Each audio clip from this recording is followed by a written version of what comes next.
तमिल साई सौंदरराजन जी, केंद्रीय मंत्रिपरिषद के मेरे साथी जी किशन रेड्डी जी,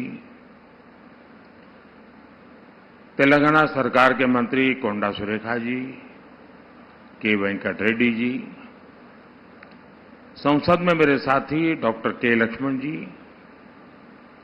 अन्य सभी महानुभाव, देवी और सज्जनों, संगारेड्डी प्रजालों नमस्कार। बीते 10 वर्षों से केंद्र सरकार तेलंगाना को विकास की नई ऊंचाइयों पर ले जाने के लिए निरंतर काम कर रही है। इसी अभियान के तहत आज मैं लगातार दूसरे दिन आप सबके बीच तेलंगाना में हूं। कल आदिलाबाद से मैंने तेलंगाना और देश के लिए करीब 56,000 करोड़ रुपए के डेवलपमेंट प्रोजेक्ट शुरू किए। आज मुझे संगारेड्डी से करीब 7,000 करोड़ रुपए की परियोजनाओं का लोकार्पण और शिलान्यास का अवसर मिला है। इनमें हाईवेज, रेलवेज और एयरवेज से जुड़े आधुनिक इंफ्रास्ट्रक्चर के काम भी है। इनमें पेट्रोलियम से जुड़े प्रोजेक्ट भी हैं। कल भी जिन विकास कार्यों का लाभ तेलंगाना को मिला था, वो ऊर्जा और पर्यावरण से लेकर इंफ्रास्ट्रक्चर तक अलग अलग क्षेत्रों से जुड़े थे। मैं इसी भावना पर चलता हूं। राज्य के विकास से देश का विकास, यही हमारे काम करने का तरीका है। और इसी संकल्प के साथ केंद्र सरकार तेलंगाना की भी सेवा कर रही है। मैं आज इस अवसर पर आप सबको और सभी तेलंगाना वासियों को विकास के इन सारे कामों के लिए बहुत बहुत बधाई देता हूं। साथियों, आज तेलंगाना को एविएशन सेक्टर में एक बहुत बड़ा उपहार मिला है। हैदराबाद के बेगमपेट एयरपोर्ट पर सिविल एविएशन रिसर्च ऑर्गेनाइजेशन यानी कारो की स्थापना की गई है। ये अपने तरह का देश का पहला एविएशन सेंटर होगा जो ऐसे आधुनिक स्टैंडर्ड्स पर बना है। इस सेंटर से हैदराबाद और तेलंगाना को एक नई पहचान मिलेगी। इससे तेलंगाना के युवाओं के लिए एविएशन सेक्टर में नई उड़ान के रास्ते खुलेंगे। इससे देश में एविएशन स्टार्टअप्स को रिसर्च और स्किल डेवलपमेंट के लिए एक प्लेटफॉर्म मिलेगा, मजबूत धरातल मिलेगी।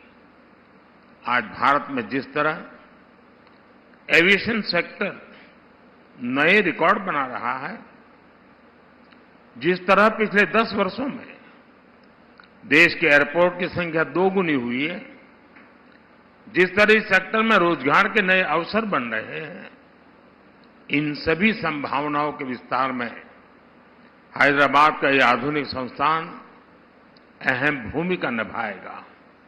साथियों, आज 140 करोड़ देशवासी विकसित भारत के निर्माण के लिए संकल्पबद्ध है और विकसित भारत के लिए आधुनिक इंफ्रास्ट्रक्चर का होना उतना ही जरूरी है। इसलिए इस साल के बजट में हमने इंफ्रास्ट्रक्चर के लिए 11 लाख करोड़ रुपए दिए हैं। हमारा प्रयास है कि तेलंगाना को इसका ज्यादा से ज्यादा लाभ मिले। आज इंदौर, हैदराबाद इकोनॉमिक कॉरिडोर के एक महत्वपूर्ण हिस्से के रूप में नेशनल हाईवे का विस्तार हुआ है। कंडी रामसनपल्ली इस खंड को लोगों की सेवा के लिए समर्पित किया गया है। इसी तरह मरियालगुड़ा कोडाड इस खंड को भी पूरा किया गया है। इससे तेलंगाना और आंध्र प्रदेश के बीच लोगों को आने जाने की सुविधा होगी। इससे सीमेंट और कृषि से जुड़े उद्योगों को भी फायदा होगा। आज यहां संगारेड्डी से मादिनागुड़ा को जोड़ने वाले नेशनल हाईवे की भी आधारशिला रखी गई है। जब ये पूरा होगा तो तेलंगाना, कर्नाटका और महाराष्ट्र के बीच कनेक्टिविटी और बेहतर हो जाएगी। 1300 करोड़ की लागत वाले इस प्रोजेक्ट से पूरे क्षेत्र के आर्थिक विकास को गति मिलेगी। साथियों, तेलंगाना को दक्षिण भारत का गेटवे कहा जाता है। तेलंगाना में रेल सुविधाओं को बेहतर बनाने के लिए इलेक्ट्रिफिकेशन और दोहरीकरण का काम भी तेज गति से हो रहा है। सनत नगर मौला अली रूट पर दोहरीकरण और इलेक्ट्रिफिकेशन के साथ 6 नए स्टेशन भी बनाए गए हैं। आज यहां से गढ़केसर लिंगमपल्ली के बीच एमएमटीएस ट्रेन सर्विस को भी हरी झंडी दिखाई गई है। इसके शुरू होने से अब हैदराबाद और सिकंदराबाद के कई और इलाके आपस में कनेक्ट हो जाएंगे। इससे दोनों शहरों के बीच ट्रेन यात्रियों को बहुत सुविधा होगी। साथियों, आज मुझे पारादीप हैदराबाद पाइपलाइन प्रोजेक्ट को भी देश को समर्पित करने का सौभाग्य मिला है। इसके द्वारा कम खर्च में सुरक्षित तरीके से पेट्रोलियम उत्पादों को ले जाने की सुविधा मिलेगी।